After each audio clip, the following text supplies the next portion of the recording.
से बीच में फ़ोन आ गया था क्योंकि मेरा यही नंबर है जिसमें सबका फ़ोन भी आ जाता है। बीच में काम का जैसे अभी 8 बजने वाले ना, स्टाफ का फ़ोन आने लग गया था।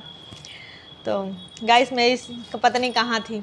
हाँ, तो ऐसे थी ना कि जैसे मान लो कि कोई अगर प्यार से, अगर मैं वहाँ से 2-2.5 साल से इतने दुख में रह रही हूँ, अगर कोई फिर प्यार से बोलने लग गया तो थोड़ा सा अच्छा लगता है। फिर ना मैं वैसे वहाँ बाहर निकल के आने लग गई। और फिर ऐसे हुआ ना कि जैसे हमारा घर है उधर, सड़क था बीच में उधर, और इधर पलानी था पहले, अब तो बिल्डिंग बन गया है, नया राजा रानी उसमें रह रहे हैं। तो इधर रख लेता था मेरा बेटा को, और देता ही नहीं था। रात को 11 बज जाए, 12 बज जाए, कहेगा कि नहीं, जब जगेगा ना तब दूंगा, तब लेके जाइए, तू जा सोने, जब तेरी नींद खुल जाएगी ना तो आके ले जाना। फिर उसकी तो मैंने देख लिया था। अब देखो, अगर मैं मदर बन चुकी हूँ, चाहे मेरी कितनी भी उम्र है, तो मुझे तो स्पर्श का पता चल गया है कि कौन अच्छा से छू रहा, कौन ऐसे। तो ना ये जब पहले की बात थी, जब वो मेरी वो थी, उसकी वाइफ थी, तो हमारे गांव में ना रिवाज है, सास का पैर दबाना, ननद का पैर दबाना, इसका दबाना, उसका दबाना। तो मैं जाती थी दबाने ना, तो मेरे को छर, तरह से नहीं दबाऊंगी, छर, मेरी ये दबाएगी। उसकी दूसरी बहू आई थी, हम दो की एक साथ शादी हुई थी, तो वो दबाएगी। तो ये कहेगा ना कि चल कोई बात नहीं, तू वो तेरी माई को दब रही है, तू मेरा दबा, तू आ हमार दब, तू छोड़ दे वो कर, माई को तू दबाई थे, हमार दब ले। मैं भी खुशी खुशी उसका पैर दाबने लग जाती। मैं कहती चलो ठीक है, क्योंकि हम लोग ना मायके में अपने बाबूजी का, चाचा का ऐसे पैर दबाते थे, तो हमें कुछ नहीं बुरा लगा, हमने उसका पैर दाबने लग गई।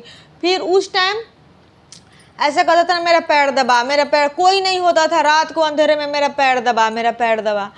तो मैं ना पैर दबा देती थी, हाथ भी। कहता इतनी गर्मी में, जुलाई के महीने में, गर्मी में गांव में, तब तो पंखा भी, लाइट भी कुछ नहीं होता था। कहता था कि तेल से मल, मेरा तेल से मल, तेल से मल। और वो भी कब, जब 10 बज जाएगा रात को तब। मैं तो उसकी नीयत जान गई थी, पर मैं कहूँ तो किससे कहूँ, कि कोई सुनने वाला ही नहीं है।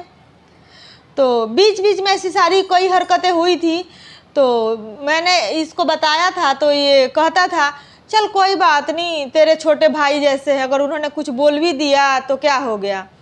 तो मैंने कहा कि चलो ठीक है, अगर फिर मैं बर्दाश्त कर, चलो बच्चे हैं, इनको ना समझ नहीं है, क्योंकि जानवर जैसे ये लोग थे, इनको समझ तो थी नहीं, बस खाना था और जानवरों वाली हरकत थी, क्योंकि पढ़े लिखे तो कोई था ही नहीं, और ना कोई अच्छे संस्कार में, माँ बाप कहते हैं ना, पैदा किया जगाधरी भेज दिया, पैदा किया, थोड़ा सा नाक मोटा बहते हुए जगाधरी दादी लेके आ जाती थी। तो संस्कार तो थे ही नहीं कुछ, कि बड़ों क्या होता है, छोटे क्या होता है, बस वही खाना और सुअर कुत्ता के जैसे लड़ना, कटना, मरना, यही सब था इन लोग के, जानवरों वाली हरकत थी। तो मैं सोचती थी कि चलो ये लोग जानवर है, इनको थोड़ी सी बुद्धि हो जाएगी, थोड़ा सा और ऐसे सोच। फिर क्या हुआ कि ऐसे कहता था कि तेल से मालिश कर, मेरा तेल से मालिश कर। तो मैं कहती इतनी गर्मी में तेल कौन लगाता है, तो मेरे को काम करके आता हूँ खेत में, तो मेरे को दर्द होती है। खेत भी कितना था, 2 कट्ठा खेत था, उसमें वो थक जाता था, कुछ नहीं था खेत में, काम करके वो थक जाता था। फिर मैं कहती थी कि चलो मैं अब क्या करूँ, वो मरते क्या नहीं करते, मैं उसका पैर दबाती थी। एक दिन ऐसे हुआ कि रात को, और इन दिनों उसकी बेटी थी जवान एक, और उसकी बहू जो दूसरी थी, उन सबको था कि रात को 11-11 बजे तक उनके साथ रहती है, बाथरूम उसमें मच्छरदानी में पैर दबाती है। इसको तो उसने नहीं छोड़ा होगा, अपने बाप पे उस लड़की को विश्वास नहीं था। वो खुद दूसरी वाली से कहती थी कि दूसरी वाली मेरे को बताती थी, बाद में जब बात खुल गया तो वो कहती थी कि वो भी बताती थी कि बाबूजी ने तो नहीं छोड़ा होगा इसको, बाबूजी थोड़ी छोड़ ले हुई नहीं करा के, ना छोड़ ले हुई हैं। तो ऐसे था। फिर एक दिन ऐसे हुआ ना कि मैं उसका पैर दबा रही थी, और गंदी गंदी बातें, तेरे को कोई नहीं पूछता है, तू इतनी अच्छी है, इतनी सुंदर है, इतनी समझदार है, पढ़ी लिखी है, और देख तेरी ना तेरा आदमी पूछता है, ना तेरे को, वो अपने भाई को कहना में रहता है, वो तेरे को पूछता है, आता है शहर से कमा के, तो 15 दिन के लिए आएगा, 10 दिन देख बाहर ही सोता है, उसको कमरे में जाना चाहिए, तेरा मन नहीं करता होगा उसके साथ रहने का, उसके। मैं कहती इसको क्या जरूरत है ये सब बातें मेरे से कहने की। तो मैं तो इसकी नीयत भाप गई थी। फिर तुझे ना अपनी माँ की जगह ले लेनी चाहिए, तू कमरे में, तू बाहर पलानी में सो जा। मैं तो सोची कि इसकी तो नीयत होगी गंदी।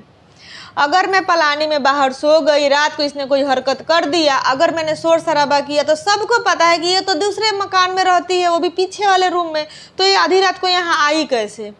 क्योंकि फिर ये मतलब कह के निकल जाएगा ये बात कि ये खुद ही आई थी, ये तो रहती है उधर और यहाँ खुद ही मेरे को परेशान करने या मेरे से ऐसी गंदी हरकतें करने आई है। तो मैंने कहा कि नहीं, मेरा बेटा दो, मैं जाऊंगी, मैं यहाँ नहीं रहूँगी, मैं क्यों सोऊं, मेरे अपने कमरे में सोना, अपने कमरे में सोना है। तो कहता था कि क्यों, तेरी माँ नहीं है तो तू तेरी माँ ही नहीं है तो तू यहाँ रहा कर, यहाँ रहा कर। तो बड़ी बहू है ना, तो तू घर का, तू अपनी माँ की जगह रहा कर। मैंने कहा कि मुझे ज़रूरत नहीं है, ऐसे तो कोई पूछता नहीं है, बड़ी बहू किस बात के, खाने को तो मिलता नहीं है बड़ी बहू को, हैं, एक साबुन सरफ तो मिलता नहीं है, तेल कुछ मिलता नहीं है, बाल सूख जाते थे, झड़ जाते थे, हैं, साबुन सरफ के बिना तो कपड़ा, आज भी मैंने वो साड़ी रखा है जो मैं वहाँ पहनती थी, ऐसे चट्टी के जैसा हुआ पड़ा, क्योंकि कुछ मिलता ही नहीं था साबुन सरफ। सीधे कहती थी कि इसका आदमी कमाता नहीं है। तो इसमें ना आदमी नल्ला था, क्योंकि वो सब कुछ किया पर मेरे से चुपके से किया। अगर मेरे सामने किया होता तो उसमें मेरा हक होता। चलो छोड़ो, वो तो है ही नल्ला। तो फिर क्या हुआ कि एक दिन रात को ऐसे किया, मैं उसका पैर ऐसे दबा रही थी गाइस, तो ऐसे था पैर उसका, दो पैर ऐसे फैलाया हुआ। तो करता पहले इधर वाला पैर दबा, इधर वाला, तो मैं इधर वाला पैर दबाई, और फिर ऐसे दूसरा पैर ना ऐसे मोड़ लिया और एक पैर ऐसे करके, फिर मैं यहाँ बीच में बैठे ऐसे पैर लगा के, और ऐसे जैसे मान लो मैं आपको दिखा रही, देखो जैसे ये है, जैसे ये ऐसे ऐसे बैठे हुए और मैं ऐसे दबा रही हूँ उसके पैर, ये बीच में बैठे हुए, एक पैर ऐसे मोड़ लिया। फिर उसने थोड़ी देर में ना ऐसे दोनों पैर ऐसे फैला के मेरे ऊपर ऐसे रखा जैसे मैं यहाँ पैर, और ऐसे जकड़ लिया मेरे को। और क्या, फिर तो मेरे को आया गुस्सा और मैं उठ के खड़ी हुई। मैंने कहा ये क्या कर रहे हो, क्या कर रहे हो, ये अच्छा क्या कर रहा है, पैर थक गया था तेरे के, इस पर रख दिया।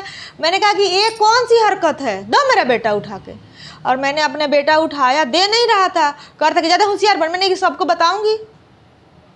तो कह रहा कि किसको बताएगी, कौन सुनेगा तेरा।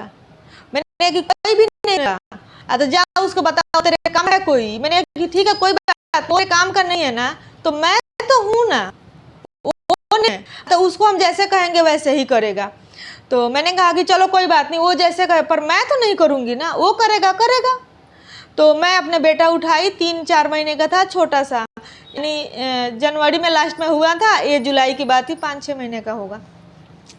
तो और उठा के मैं कमरे में लेकर चली गई, और फिर उसने क्या भाई जी, मेरा खाना पीना जीना दुश्वार कर दिया पूरा।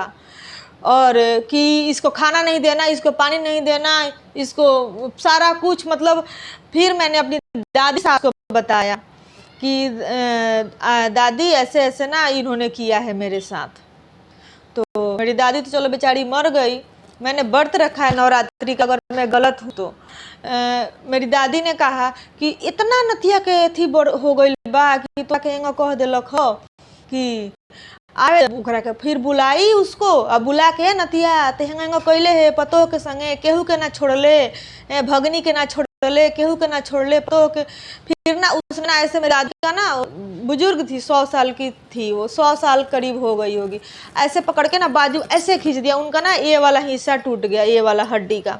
वो आज भी पता है, वो डॉक्टर साहब हमारे चाचा जी थे, वो बगल में पड़ोसी थे, आज भी उनको पता है। वो आए, फिर उन्होंने ही ऐसे लकड़ी रख के पट्टी किया और करके, क्योंकि ना सर्जरी तो हो नहीं सकती थी, बहुत उम्र थी, और कौन कराता, ये तो करता ही नहीं था कुछ भी।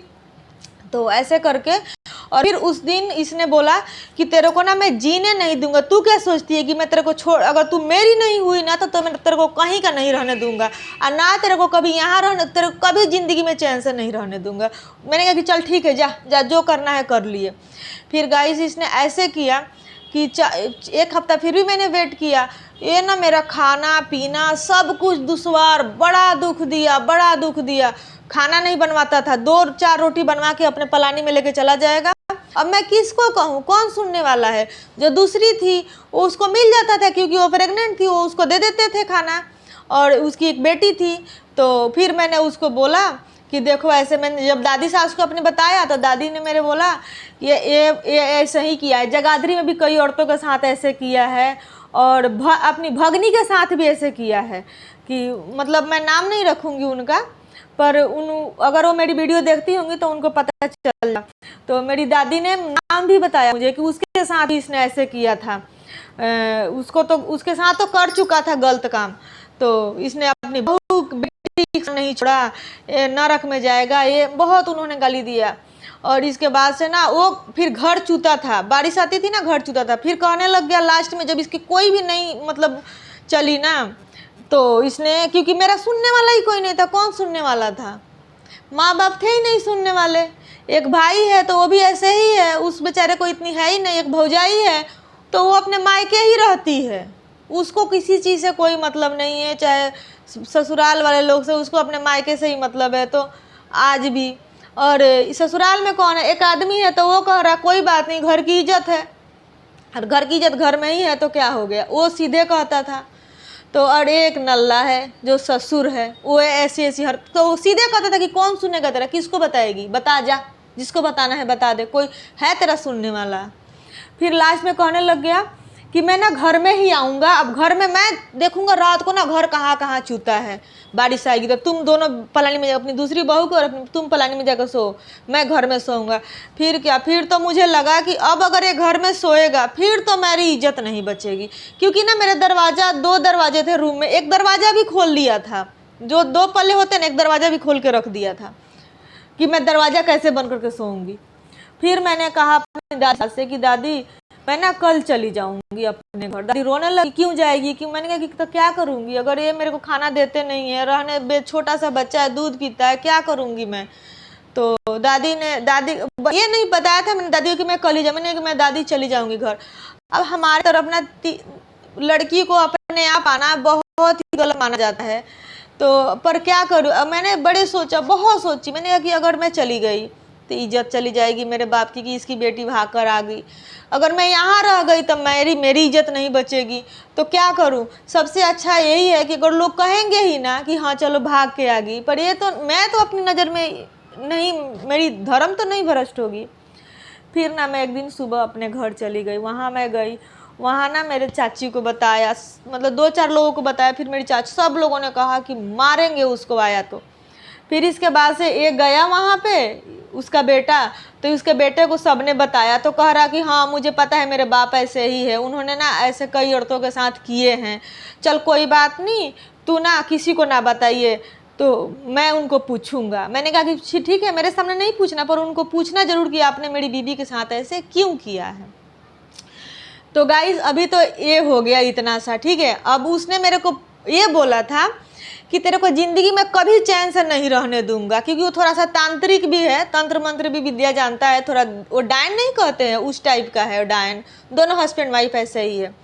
तो उसने मेरे को कहा था कि तेरे को पूरी ज़िंदगी चैन से नहीं रहने दूंगा। मैंने भी चैलेंज किया था कि ठीक है जाओ जो मर्जी करना, मुझे अपनी किस्मत पे भरोसा थी, पर किस्मत हमेशा साथ नहीं देती है, तो मैं अपनी किस्मत पे भरोसा करी, उसको मैंने चैलेंज किया। चलो ठीक है,